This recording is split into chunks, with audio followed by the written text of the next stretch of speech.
A further explanation can be found in the book The Critical List, written by Salisbury University English professor Dr. John Wenke. And Dr. Wenke joins us this afternoon. Thank you so much for taking time for us today. Well, I'm really happy to be here and looking forward to a nice conversation. Well, let's start off by talking about the book. It explores a lot of what many of us have experienced. Give us an overview. My basic approach is to deal with characters in complex, layered situations. For example, a woman with a broken leg in a child's play rink who has a son who is constantly talking to his dead father. And we take it from there. And the stories attempt to present impacted people in again, usually very complicated situations that evolve and emerge. And I think one of the great things about the short story form is that you can put people, you get them up and running, and then the reader and the narrator take you to wherever things are going to go. So there's a combination of, on the one hand, apparent inevitability, and then the great thing about fiction is that you can make surprises. So talk to us a little bit about how comedy plays a role in these situations.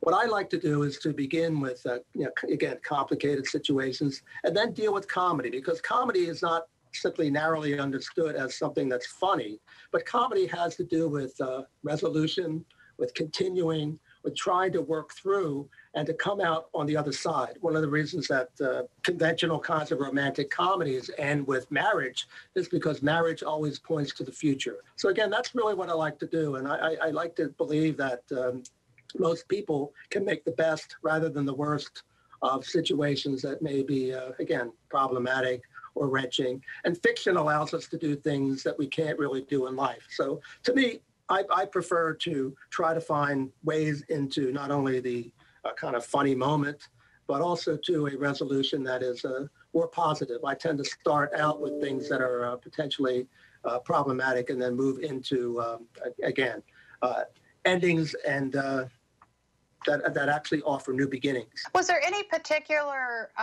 event that inspired you to write these stories and to write in this form? I tend to collect things in my head. I don't write them down, but things that strike me as being interesting or unusual. I was giving a paper one time in the University of North Florida, and was staying at somebody's house, and there was this really, really interesting picture of a farm family in the 19th century. And the only thing that was out of focus was this little baby in the corner who couldn't sit still. And it struck me as a beautiful picture. And one of the things I did was to build a story around it, interestingly enough, that had to do with one of my narrators who was actually in two stories, a soap opera writer. So I kind of collect images, I collect details, and I usually try to build stories around particular lifelike details. I have one chronic liar who is trying to do all of his Christmas shopping in the last 75 minutes on Christmas Eve. He's been telling his ex-wife that he's done his Christmas shopping. So I put him in a situation and then see where things go. Now let's talk a little bit about one of your particular works that you've done in the past. It was a book about J.D. Salinger. It was featured on PBS's American Masters. Can you describe to us what it's like to reach that accreditation? I wrote a book that basically looked at his 25-year career. People think of him as a kind of crackpot recluse, somebody who dropped out.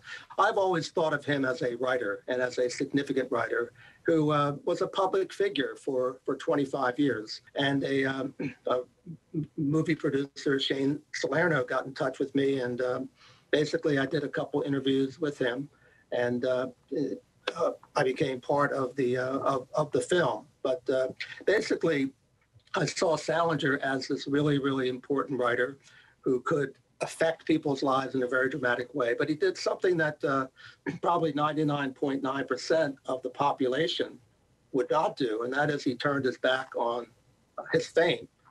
which oddly enough created even more fame. All right. Well, the book is The Critical List. The author is Salisbury University professor Dr. John Winke.